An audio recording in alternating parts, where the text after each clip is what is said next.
سب سے پہلے میں ان شہداء کے خاندان سے تعزیت کرتا ہوں اور ان کی جو جتنی بھی یونینز ہیں ان کے ساتھ بھی. اس کے ساتھ میں جو پرائیویٹائزیشن PIA کی ہو رہی ہے اپنی پارٹی کی طرف سے اس عمل کی سختی سے مذمت کرتا ہوں اور جتنے بھی وہاں پہ یونینز جو وہاں اپنے حقوق کے لیے وہ مقتول بیٹھے ہیں ان کی جو بھی مطالبات ہیں ان کی بھرپور حمایت کرتا ہوں.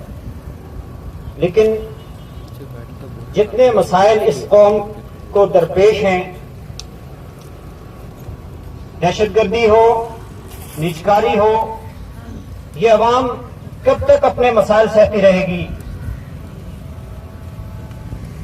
جیسے کہا جاتا ہے کہ چور کو نہیں، چور کی ماں کو مارو، اس لیے کہ اگر ماں زندہ ہے تو چور اور پیدا ہوتے رہیں گے. ایسے ہی جب تک سرمایہ داری زندہ ہے یہ مسائل تو عوام کے ہوتے رہیں گے پیدا. اس لیے کہ یہ ایک محکمے کا مسئلہ نہیں، 69 محکمے انہوں نے پرائیویٹائز کرنے ہیں جس کا انہوں نے IMF سے معاہدہ کیا ہوا ہے، ان کو اپنا یقین دہانی کروائی ہوئی ہے. اس لیے آپ کتنا احتجاج کریں گے؟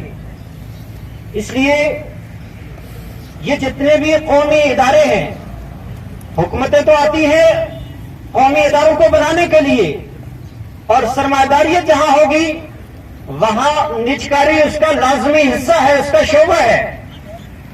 اس لیے ایک ہی حل ہے اس کا کہ سرمایہ داریت اور سامراجیت کے اس نظام، ظالمانہ نظام کو جڑ سے اکھاڑ پھینک دیا جائے اور اس کے مقابلے میں سوشلسٹ انقلاب برپا کیا جائے جس کی نقیب پاکستان اور کشمیر میں واحد جماعت یونائٹڈ پاکستان ہے.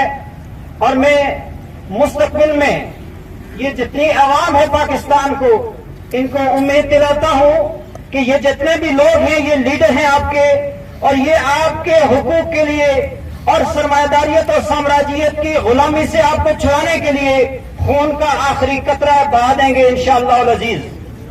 ہم نہیں مانتے، ہم نہیں مانتے. اس لیے عوام کو اپنی یہ پارٹی مبارک ہو. یہ پارٹی اب ان کو انقلاب سے لازمی ہمکنار کر کے رہے گی. اور جیسے کہ یہاں بات ہوئی کہ صرف ان کے تحفظ حقوق کی بات نہیں ہے بلکہ ان کی اس طاقت کو اب سیاسی طاقت میں بدلنا ہے، اور وہ اسی صورت ممکن ہوگا جب یونائٹڈ پاکستان عوام کی اس طاقت کے ذریعے سے انقلاب برپا کرے گی. میں انہی الفاظ سے اختتام کرتا ہوں. وآخر دعوانا الحمدللہ.